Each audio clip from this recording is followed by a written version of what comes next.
नमस्कार। आज के वीडियो में आपका स्वागत है।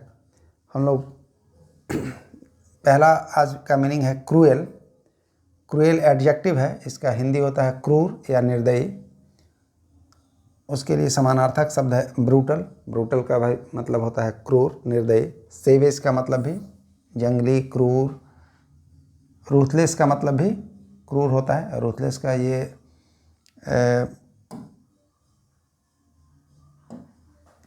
रूथलेस थोड़ा सा ये पाई ऐसे हो गया है।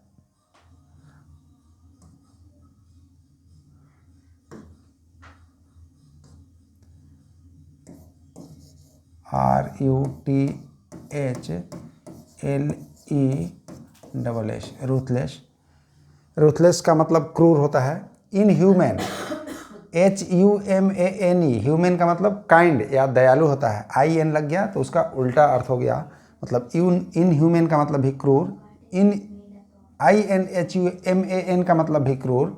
हार्टलेस का मतलब भी क्रूर। एट्रोसस का मतलब भी क्रूर, अत्याचारी। नेक्स्ट मीनिंग है स्मॉल। स्मॉल एडजेक्टिव है, इसका हिंदी मतलब होता है छोटा या लघु। इसका समानार्थक है लिटिल। लिटिल का मतलब भी छोटा। डिमिन्यूटिव का मतलब भी छोटा। टाइनी का मतलब भी छोटा।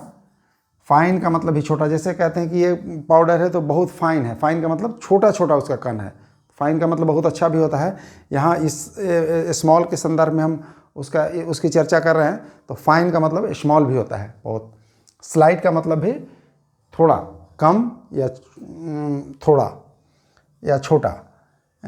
मिनिएचर का मतलब भी छोटा होता है। मिनिस्क्यूल का मतलब भी छोटा होता है। नेक्स्ट है मीनिंग इंक्रीज। इंक्रीज वर्ब के रूप में भी यह है और नाउन के रूप भी है यह। इसका मतलब वृद्धि होता है। नाउन रहेगा तो वृद्धि, वर्ब रहेगा तो वृद्धि करना या होना।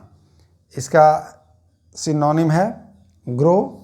ग्रो का मतलब बढ़ना, वृद्धि करना। सोर का मतलब वृद्धि करना, ऊंचा करना, ऊंचा भी कुछ होना, जाना या तेज़ी से बढ़ना। सर्ज का मतलब भी, जैसे प्राइस भी बढ़ता है तो सर्ज इन प्राइस, या प्राइस भी तेज़ी से बढ़ता है किसी चीज़ का कीमत तो सोर।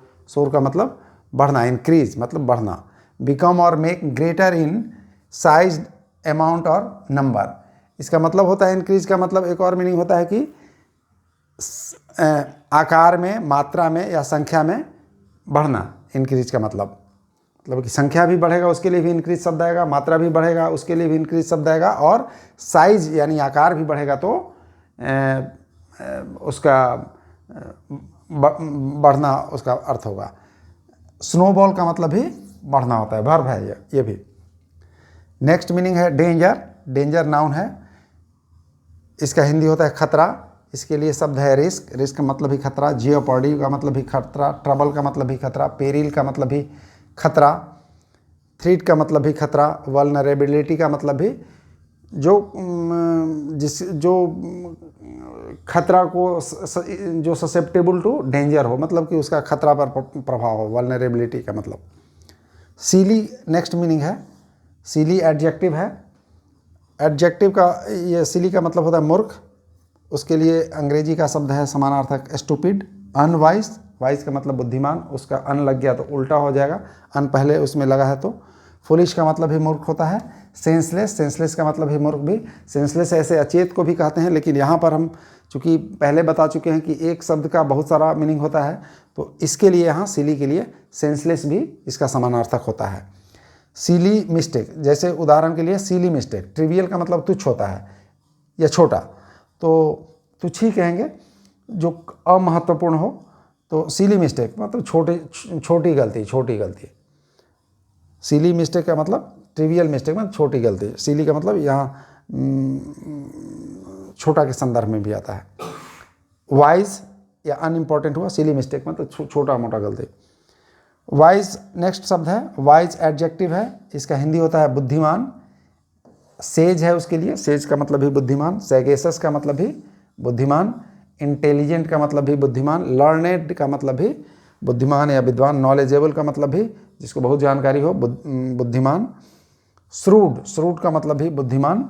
शार्प का मतलब भी शार्प का मतलब बहुत सारा मीनिंग होता है, तेज भी होता है। शार्प का मतलब जैसे किसी का शार्प माइंड कहेंगे तो बुद्धिमान, उसका दिमाग बुद्धिमान। शार्प का मतलब बुद्धिमान भी।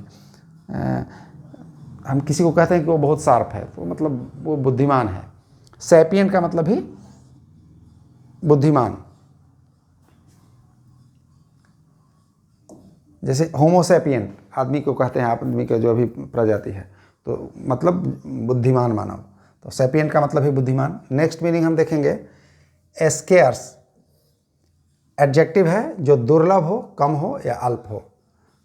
स्कैंट का मतलब भी कम होता है, स्कैंटी का मतलब भी कम होता है, जैसे स्कैंटी रेन, कम वर्षा, अल्प वर्षा। मीगर का मतलब भी थोड़ा सा होता है, कम होता है। स्पार्स का मतलब भी कम होता है, और स्पार्स का मतलब खास करके आबादी के लिए, जैसे बहुत बड़े क्षेत्र में बहुत कम आबादी हो उसके लिए, जैसे स्पार्सली पॉपुलेटेड कंट्री या स्पार्सली पॉपुलेटेड एरिया। तो ये भी कम के संदर्भ में आता है, जो दुर्लभ हो, कम हो। दुर्लभ नहीं, कम, स्पार्स के लिए। डिफिशिएंट, डिफिशिएंट का मतलब भी किसी चीज़ का कमी, माने कम। इनफ्रीक्वेंट, मतलब इनफ्रीक्वेंट का मतलब होता है, फ्रीक्वेंट का मतलब कि जो बार बार हो, और इन लग गया तो इसमें आगे पहले जुड़ गया तो उसका उल्टा अर्थ हो जाएगा। जैसे नॉट हैपनिंग फ्रीक्वेंटली, बार बार नहीं होना, जो बहुत कम होता है। रेयर, जैसे रेयर, रेयर विरले, जो बहुत कम होता है। इम्पैसी, इम्पैस का मतलब होता है, नाउन है ये, गतिरोध। गतिरोध का मतलब कि कोई चीज़, काम आगे प्रोग्रेस नहीं बढ़ रहा है, या तो विवाद है वो नहीं सलट रहा है, तो उसके लिए डेडलॉक। डेडलॉक का मतलब भी गतिरोध। स्टैंड अप भी, कोई विवाद है या एग्रीमेंट है वो उसमें प्रोग्रेस नहीं हो रहा है, या जो विवाद है वो सलट नहीं रहा है, तो उसके लिए भी सुलझ नहीं रहा है अगर कोई विवाद, तो स्टैंड ऑफ। स्टेलमेट, स्टेलमेट मतलब ही गतिरोध ही होता है। और ख़ास करके डिसएग्रीमेंट, और जैसे उसका मीनिंग ब्रैकेट में दिया है, डिसएग्रीमेंट और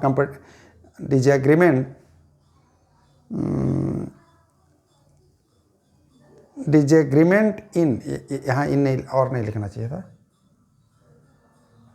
इन विच। हाँ, डिसएग्रीमेंट माने या तो असहमति या कंपटीशन, कोई मुकाबला है खेल का भी। इन विच मतलब जिसमें नाइदर साइड विन और प्रोग्रेस, कोई साइड जीत नहीं रहा है या प्रोग्रेस नहीं कर रहा है। जैसे डिसएग्रीमेंट ही असहमति है, उसमें कोई आगे नहीं बढ़ रहा है या उसमें सहमति नहीं बन पा रहा है, तो उसके लिए भी इम्पैस बोलेंगे। बहुत बड़ा इंपॉर्टेंट शब्द है। तो इसका हम लोग देख लिए मीनिंग कि, या खेल में ही कोई, खास करके चेस में भी हो जाता है कि वो न कोई जीत हार रहा है, ऐसा चाल है कि न कोई जीत पा रहा है, हार रहा है, तो उसके लिए भी स्टेलमेट, उसके लिए शब्द इसका सिनोनिम करते हैं। ऐसे इम्पासी का मतलब गतिरोध हो गया, इस सभी का मतलब गतिरोध। ठीक है, कोई प्रोग्रेस नहीं हो किसी चीज़ को सुलझने में। नेक्स्ट मीनिंग है रिफ्लेक्ट। रिफ्लेक्ट का 3 अर्थ में यूज़ होता है। जैसे यहाँ ए का है, रिफ्लेक्ट वर्ब है, और इसका ए के अधीन मीनिंग है, जैसे हिंदी में प्रतिबंधित करना, प्रतिबिंबित करना, परावर्तित करना, प्रकाश, ऊष्मा या ध्वनि को लौटाना, वापस भेजना। थ्रो बैक लाइट, साउंड और हीट विदाउट एब्जॉर्बिंग इट।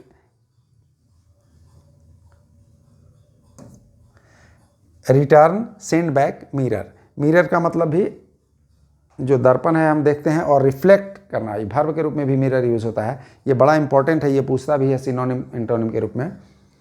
तो रिटर्न का मतलब भी वापस करना। तो रिफ्लेक्ट करना का मतलब जैसे कोई रोशनी को रिफ्लेक्ट करता है, या ध्वनि को भी रिफ्लेक्ट करता है।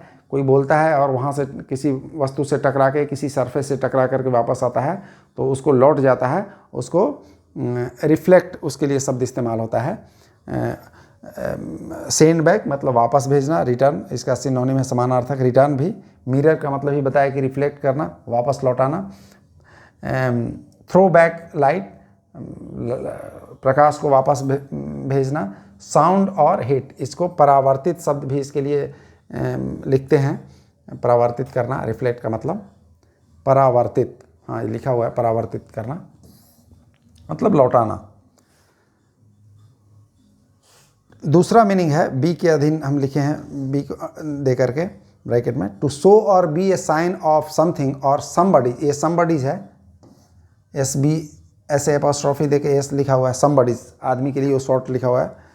To show or be a sign of something or somebody's attitude or feelings.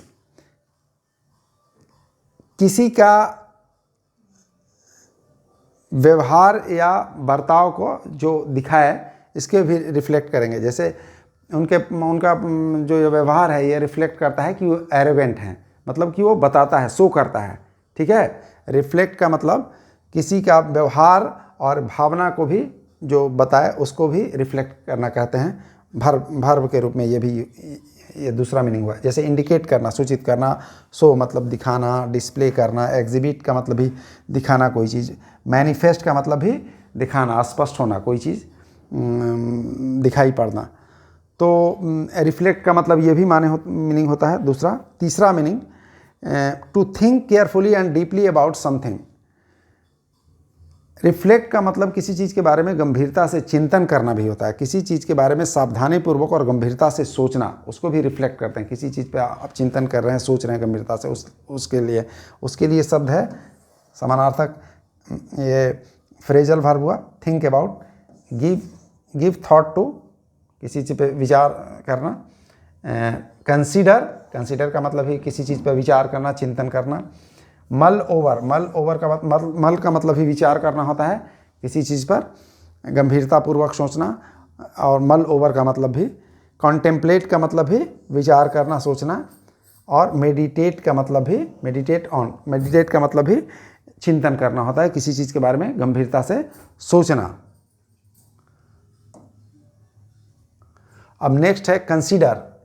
ये वर्ब के रूप में यहाँ पर यूज़ हुआ है। इसका एक यहाँ पर ए के अधीन लिखे हैं। किसी चीज़ पर सावधानीपूर्वक विचार करना, विशेषकर निर्णय लेने के लिए। थिंक अबाउट, कंटेम्पलेट, ये सब थिंक अबाउट का मतलब ही सोचना, कंटेम्पलेट का मतलब ही सोचना या विचार करना, अप्रेज का मतलब ही, मल ओवर का मतलब ही।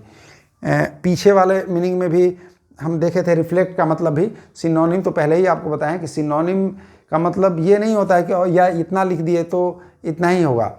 हम लोग धीरे धीरे सभी शब्दों को जानेंगे। शब्द जानने के बाद ही बहुत अच्छा से इंग्लिश हम धारा प्रवाह बोले पाएंगे। इसलिए शब्दों को गहनता से हमको सीखना चाहिए। पॉन्डर का मतलब ही विचार करना। वे अप का मतलब ही किसी चीज़ को सावधानी पूर्वक निर्णय लेने के लिए उस पर विचार करना। पॉन्डर का मतलब, पॉन्डर भी बार बार सिनोनिम एंटोनिम में पूछा जाता है, सिनोनिम में खास करके। थिंक अबाउट, कंटेम्पलेट, अप्रेज का मतलब भी किसी चीज़ का मूल्यांकन करना भी या किसी चीज़ के बारे में सोचना। मल ओवर का मतलब भी विचार करना, सोचना। वे अप का मतलब भी, जैसे कहते हैं किसी चीज़ को तौलना का मतलब किसी चीज़ का मूल्यांकन ही करना, किसी चीज़ पे विचार करना। तो ये आप मीनिंग देख लिए पहला के अधीन एक। दूसरा मीनिंग ये होता है कि किसी व्यक्ति या चीज़ को किसी विशेष रूप में, दूसरे संदर्भ में मीनिंग कहेंगे इसको। किसी व्यक्ति या चीज़ को किसी विशेष रूप में मानना, जैसे हम उनको अच्छा आदमी मानते हैं। I consider him a good person. ठीक है, मानना। अब मानना से 25 शब्द बन सकता है, तो उसके लिए क्या कंसिडर लगा देंगे कि आई कंसिडर हिम, जिस तरह से भी, I consider him honest, I consider him dishonest, कुछ भी।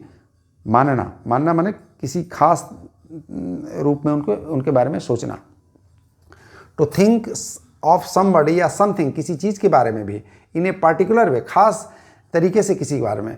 जैसे रिगार्ड एज का मतलब भी इसका समतुल्य होता है कंसिडर का मतलब। जैसे ही इज़ कंसिडर्ड ऑनेस्ट, चाहे he is regarded as honest, तो ये भी वर्ब के रूप में है, फ्रेजल वर्ब हुआ।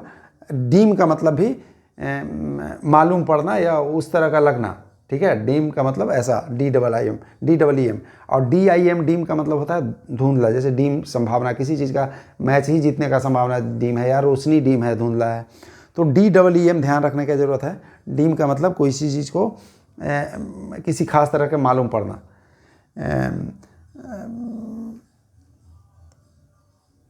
जैसे he is deemed fit for the post, वो इस पद के लिए अच्छा, योग्य मालूम पड़ता है। ठीक है। थिंक का मतलब भी किसी व्यक्ति को विशेष रूप में मानना। I think him to be honest, मैं उनको ईमानदार मानता हूँ। थिंक का मतलब भी कंसिडर के रूप में होगा उसका।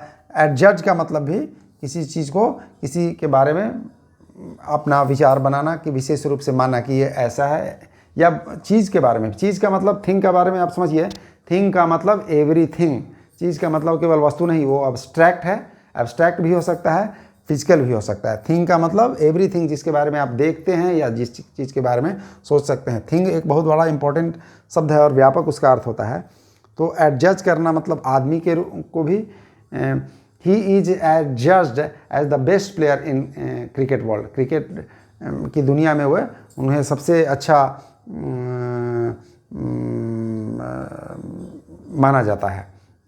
तो एडजज का मतलब किसी खास रूप, विशेष रूप से यहाँ माना गया उसके अर्थ में है। काउंट के रूप में भी किसी खास रूप में किसी वस्तु को या आदमी को, किसी चीज़ को आप मानते हैं, उसके लिए भी काउंट शब्द, काउंट माने गिनना भी होता है। सी एज के मतलब भी he is seen as top contender of the post of president. जैसे उन्हें राष्ट्रपति के पद के रूप में सबसे महत्वपूर्ण या सबसे आगे उनको माना जाता है, जो और भी कैंडिडेट हैं उसमें। नेक्स्ट मीनिंग है इसी का, कंसीडर से ही तीसरा तरह का मीनिंग है take something into account specially the feelings of other people and be influenced by it while making a decision etc. कोई निर्णय लेते समय, तीसरा मीनिंग को आप समझिए, कोई निर्णय लेते समय इससे प्रभावित होने वाले व्यक्ति या व्यक्तियों की विशेषकर उनकी भावनाओं को ध्यान में रखना। जैसे ये निर्णय ले रहे हैं कि जंगल के बारे में निर्णय ले रहे हैं सरकार की, जंगल को पेड़ काटना है और उसमें खनिज का ये करना है, निकालना है वहाँ से।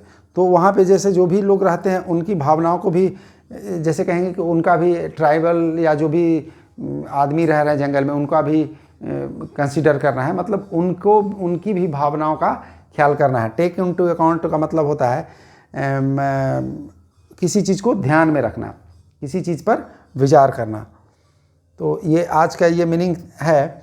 इसको जो भी मीनिंग है अंग्रेजी बोलने के लिए या लिखने के लिए जो पढ़ा रहे हैं, बहुत मेहनत से इसको बना रहे हैं इसको, और इस पे बहुत ध्यान से करें। एक बार, दो बार रिपीट करें। इससे टेस्ट भी बनाएंगे सभी परीक्षाओं के लिए, वो बच्चे हों या कंपटीशन देना चाहते हों, या हर लोगों के लिए ज़रूरी है। इंग्लिश जिनका मजबूत रहेगा वही भविष्य में अच्छा कर पाएंगे। इंग्लिश बहुत ही ज़रूरी है, जितना ज़रूरी साइंस और गणित है उससे कम इंग्लिश ज़रूरी नहीं है। अंग्रेजी अगर आपकी अच्छी नहीं है, मीनिंग का कोई स्टॉक नहीं है आपके पास, उसका अभ्यास नहीं है, तो आप दूसरे सब्जेक्ट जानेंगे तब भी डिस्क्वालीफाई हो जाएंगे। और दूसरा विषय पर आपका कमांड भी है तो वो आपको उसको शून्य बना देगा। इंग्लिश बहुत इम्पोर्टेंट है, इसका नियमित हम लोग इसको तैयार कर रहे हैं और पूरे तरह से टेस्ट भी ऑर्गेनाइज करेंगे। और ये मीनिंग इसलिए और ध्यान से रखें, सिनोनिम एंटोनिम में भी काम देगा। जो टेस्ट बनाएंगे उसमें भी अच्छा स्कोर कर पाएंगे। एक बहुत इंटरेस्टिंग सेशन इसका बनाया जाएगा लगातार। और अंत तक वीडियो को देखने के लिए धन्यवाद। इसको सब्सक्राइब करना नहीं भूलिए, और जो भी कमेंट देना चाहें कमेंट अवश्य दीजिए, और कोई सुझाव है वो भी दीजिए। धन्यवाद आज के लिए। फिर अगले वीडियो में हम लोग देखेंगे दूसरे अन्य वर्डों के बारे में। वर्ड्स